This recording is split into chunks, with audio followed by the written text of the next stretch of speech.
Hi chums. Right, I'm not going to waste any time here because I'm conscious this is a very boring project, but I'll do it anyway. We're going to make a dibber today, only we'll do it in this orientation. I like to make the handles on the left because I'm left-handed. As I make the handles I can then feel them to see how they feel.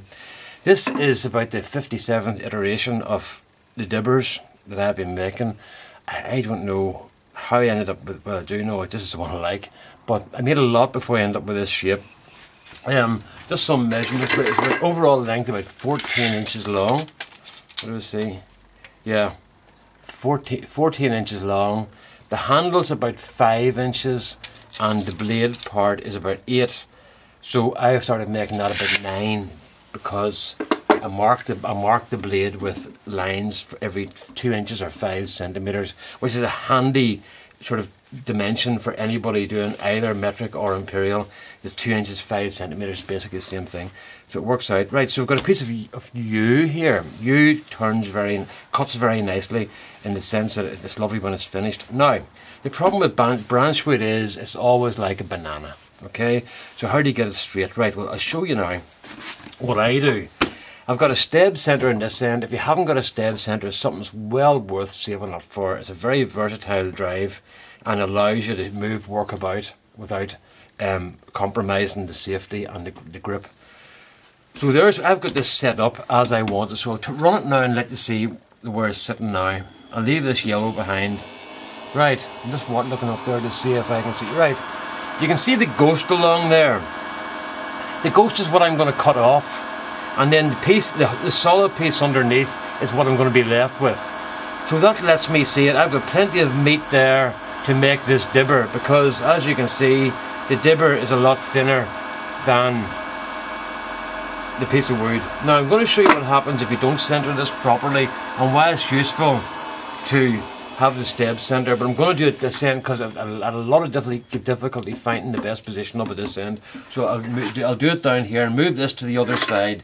So I'll show you the difference there is if you put this in a different setting. Right, so I've just moved that across to the other side of the branch. And I'll show you what I mean by watching the ghost image. I'm just tightening this down. Right, so it's started again. Let's look at the ghost image. And you can see it's rolling a lot off, a lot more. But you see how thin the ghost image is, or how thick the ghost image is compared to the inside.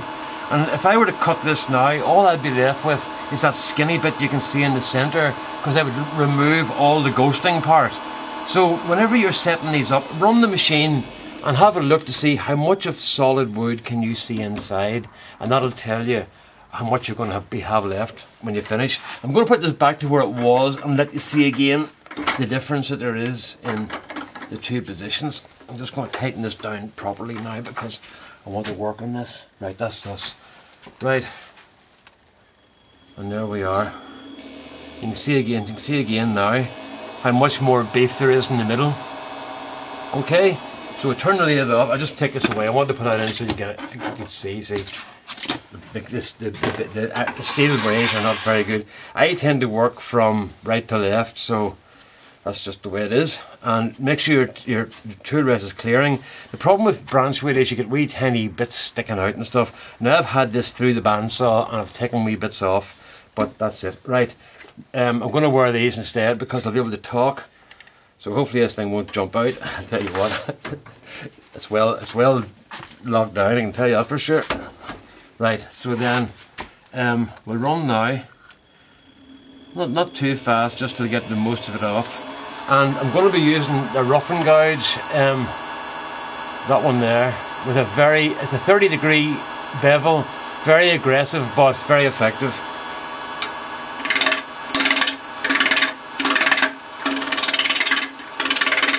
So it doesn't really matter at this stage, you just carve away.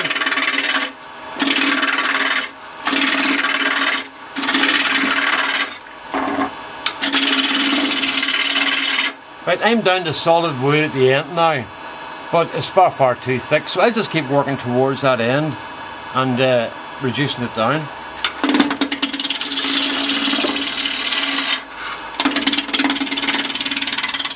I'll take some of the ghost away here.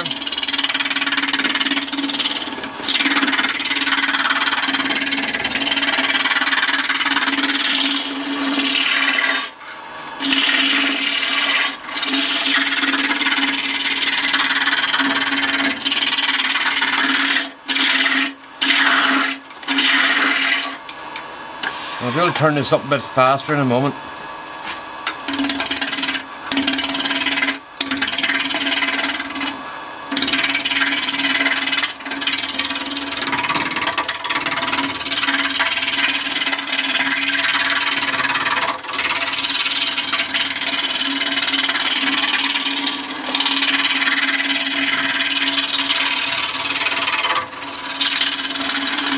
Now that's most of the ghost away now, so I can turn this up and get tore into it by. That's about 2,200 I suppose. See how much sweeter the cut is now?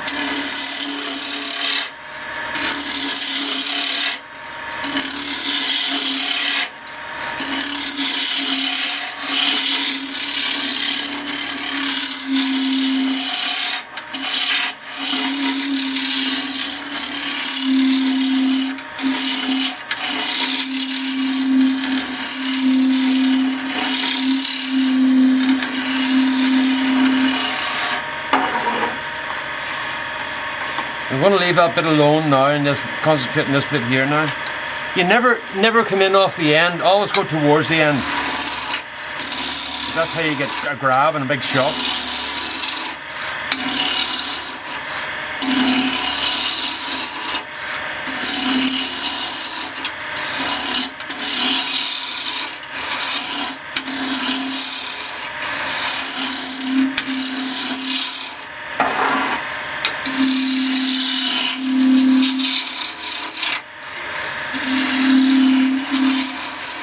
I feel like getting blunt as I use it. Right, now mark out now.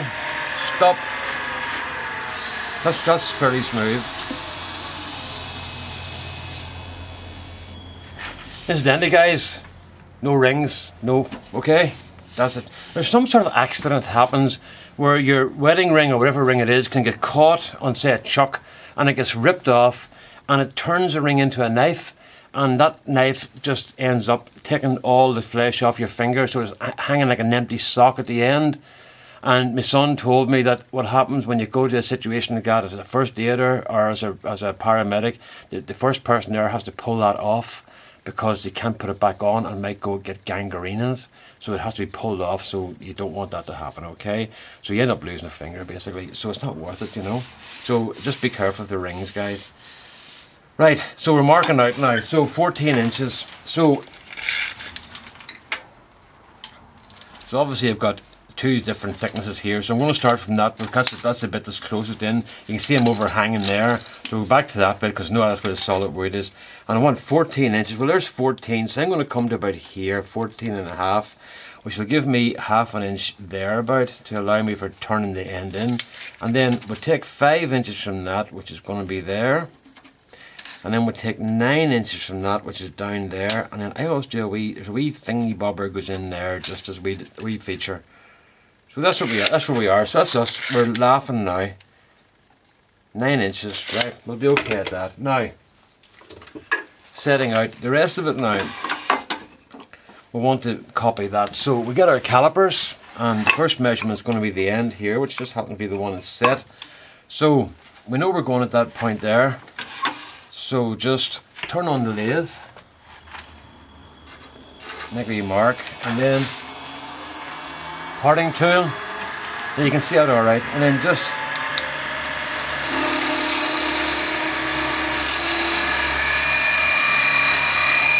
that's the first dimension done. Turn off the lathe, and while it's slowing down then take your second dimension, which is just here where the handle starts to go in, and then that's going to be that part there. So we can start cutting at that. Just make a wee line. This line here is just for turning this up. I thought a rubber in the end of that. Doesn't matter. So it's this middle line we're looking at. This wee line here is just for turning over the end of the spiky part of the ring. Right, I've forgotten which measurement I took there. So we'll just go back in and check. Right, that's that one there.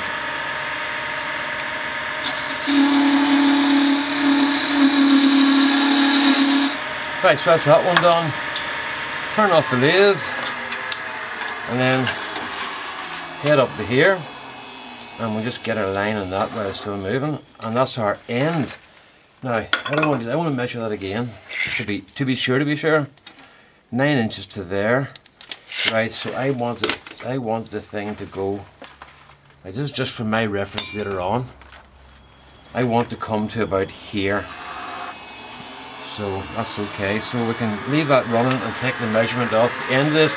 So what I do is I come back about half an inch or so to give me that measurement there. So you can see what I'm doing here. I'm just measuring the last half inch or so to see what it is.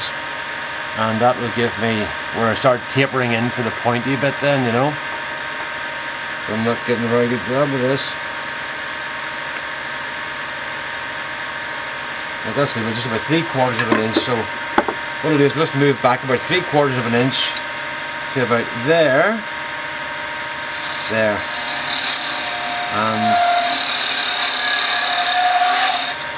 right, okay, right, so now we can start tapering this down. So I tend to start at the handle,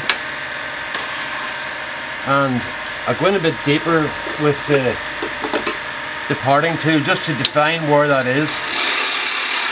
There wasn't.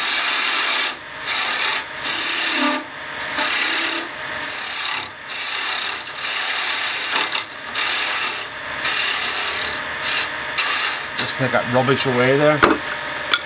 And I'll just turn this over.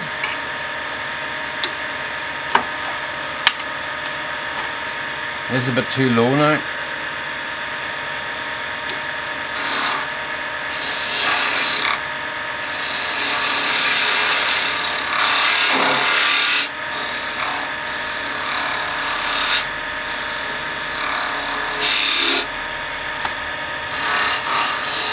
Right, so that's okay, that's set for later on. I'll just take that edge off because that's not very comfortable when you come to use it.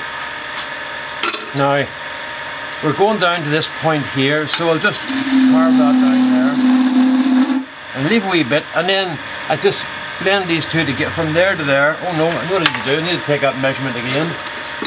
So I've just lost the measurement up at the end. Right, that's okay there. You normally I'm not talking the whole way through this.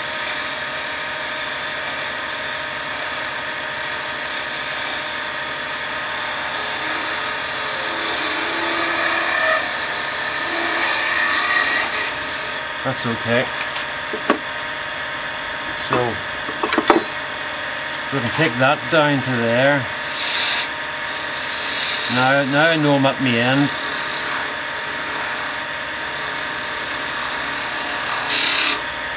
Right, let's just blend these together.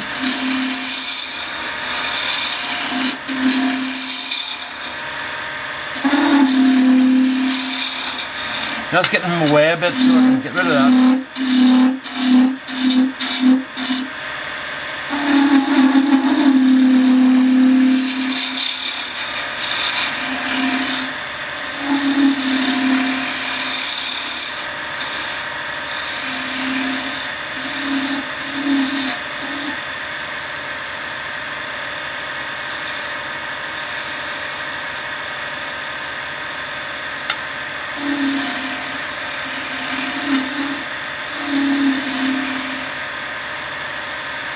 That's not bad.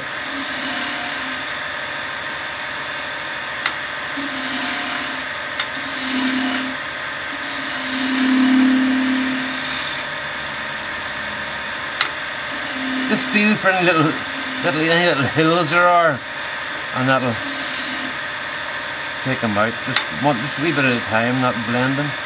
Right, that's good enough there. And then in there, normally I do a wee feature in there, but all I'm just going to do is I'll just turn this in.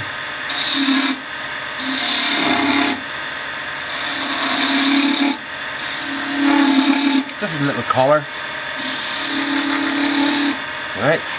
And I'll check my measurement again, just to see that I'm okay at the top here.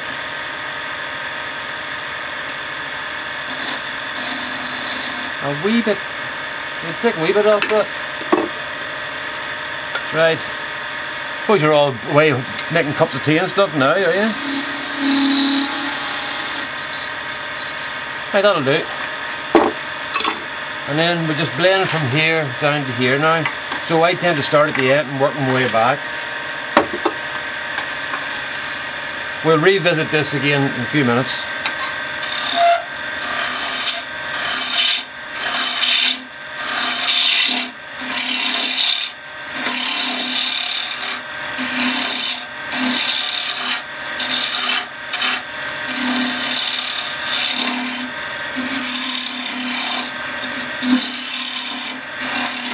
I'll turn this up a bit more.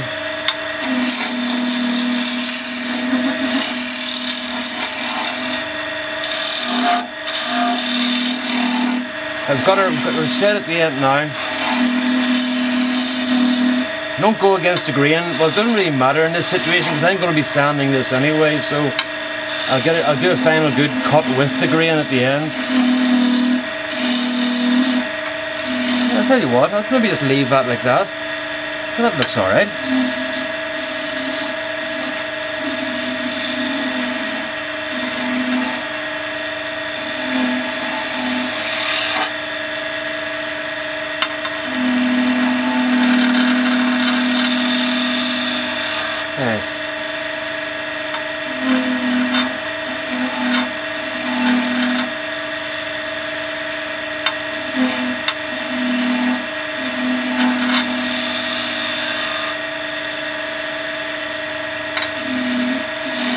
I don't like it. I don't know. Yeah, I wasn't looking there, so I had a bit of a dig in. So I'll have to take that away now to get past that there. Yeah, I'm going to leave that wee blend, leave that there.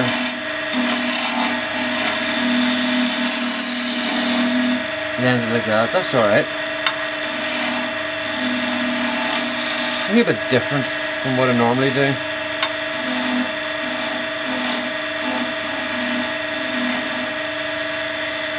Right, and then that's the end of the tool down there. So we want to get that, start bringing that in.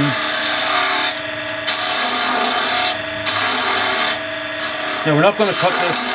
We're not going to cut this off because I need to put it back in the lathe again later. I'll show you why. Now we need to get that. Don't make dibbers too sharp. You're only going into broken soil, open soil. Remember, they're not designed as, they're not like spears where you're going to try and catch fish with them or something. You know, you leave them sort of very blunt because they'll only lose the point and break, and then they'll be no good for anything.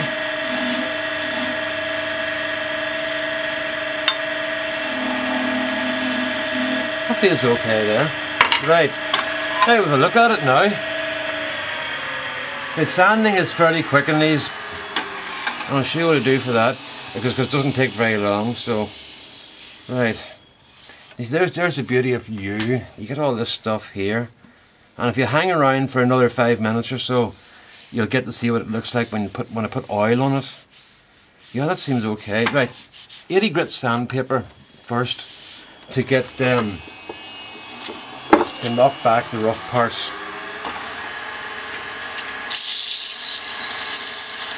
I should have a mask on here, or the extraction going, but you'll not be able to bear the noise if I do.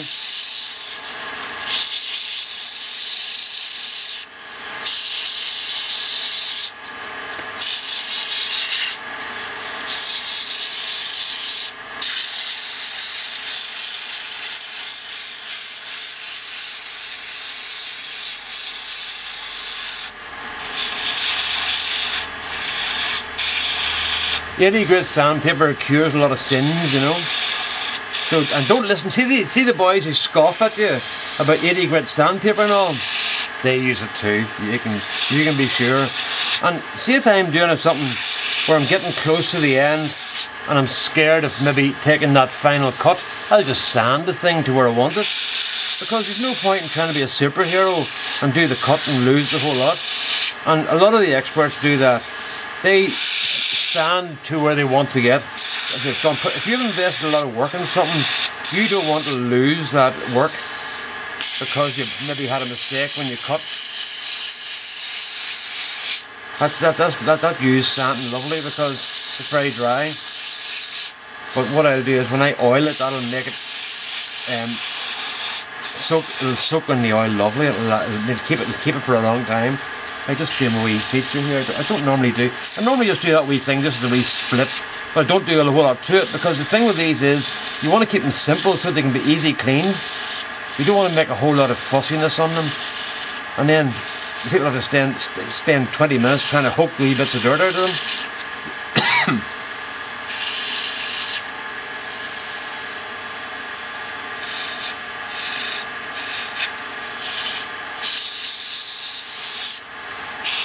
So what happened, Mrs. McAreevy? How did you find your husband lying dead at the lathe? Well, he seemed to be sanding you and choked to death. Oh, right. Well, at least he gave his life for YouTube. No greater glory can there be. No greater sacrifice than to die for your chums. Right, that's pretty good there. I'm starting to not like that so much now. So there we are, the itty grit soon sorts it out. Just take that wee bit, I'm just leaving a wee bit of it, but I don't like the way it was blending there, you know. It just wasn't running the way I wanted it to. Right, now. Okay, now, okie dokie, next bit. We're back to the measuring again. I don't even know how long I'm at this. You're probably all turned it off by now anyway. So we're doing our measuring this time, and we got our tape and a pencil, and we're doing 2 inches now. There's 8 inches there, so 6 inches would be 8 minus 2, 6. 6 minus 2 is 6. 4 from 6 leaves 2. Right, 2 from 4 leaves, well, 1 from 4 leaves 3, so 2 from 4 must leave 2. And 2 from 2 leaves... Oh, 2 from 2 leaves 1. No, it leaves nothing. It leaves nothing. See, this is the value of going to school. If I hadn't gone that day, I wouldn't have known that. Right. So we'll put the wee mark there. Wee mark there. Wee mark there. Wee mark there. Right. I'm going to burn lines in now every 2 inches or 5 centimetres. It's the same thing. And what I use for that, what I use for that is this guy here, a 3-point tool. If you haven't got one of these, they're a great thing to have. They cut a very nice line, and you don't want to go in too deep. Just that's a bit too close. Just you're scraping here, okay? But you get a cut. It's a very clean scrape. You don't want to go in too deep.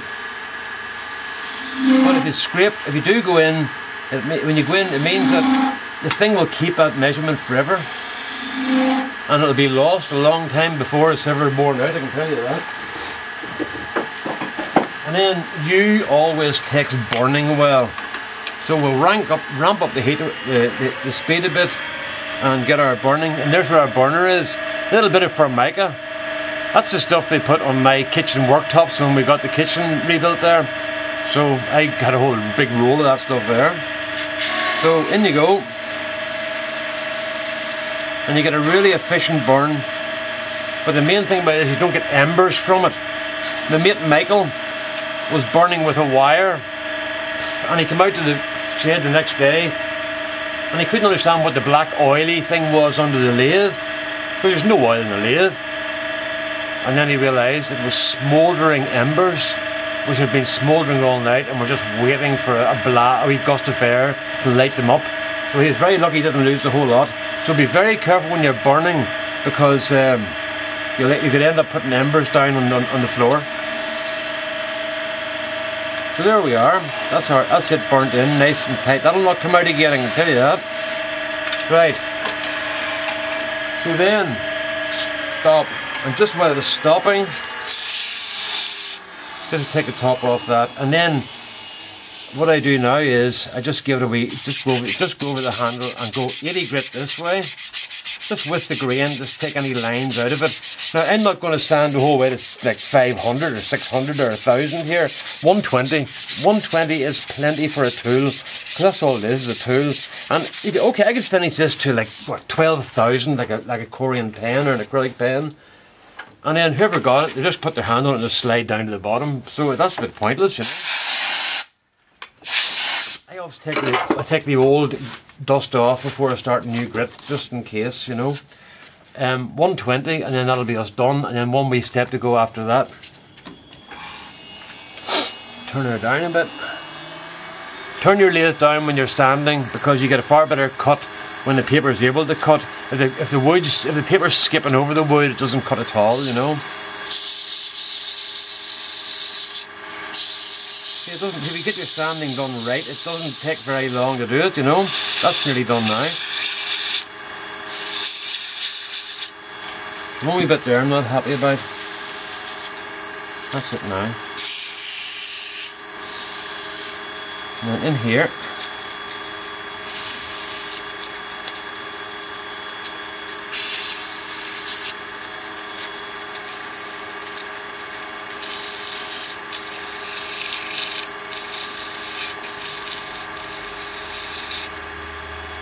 that'll do. And then turn her off. Oh, that feels nice now. And then sand at 120 along the grain. Oh, we're nearly finished now. That's just near done. And then this can be, and then I'll not be setting this off for a few days, because what I want to do is I want to give it a few coats of boiled linseed oil, which is what I'm going to put on it now. So we'll just blow this dust away, and then wee inspection, and then we'll stick the oil on it. So run and air.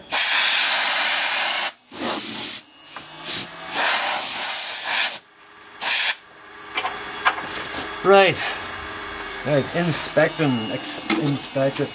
Right, now see when you're using oils and stuff on your lathe, that's just a wee bit of, what's that, about 3/8 inch ply, a 3/16 ply, and it just sits in lovely there, and it means that I don't drop oil all over the lathe, or finishes, or polish, or sanding, see whatever I'm using.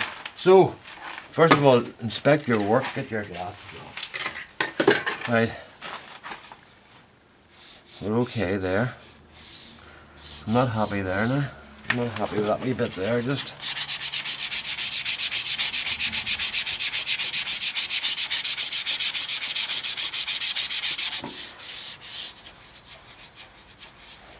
A wee bit down there. The U strange stuff. The grain runs every road and direction, and you also have to remember, you don't need to be too, okay, you don't need to be too fussy. I am pretty fussy, but this is a tool. It's going to get a lot of abuse and stuck into the dirt. So any wee kind of hairline scratches are not going to be that important at the end of the day.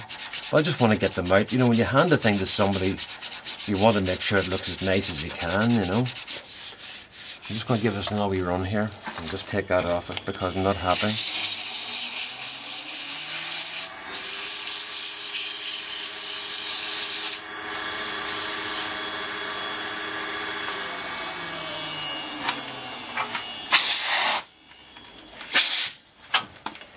See now, no, it's not too bad. Just go along the grain here and take those wee marks out.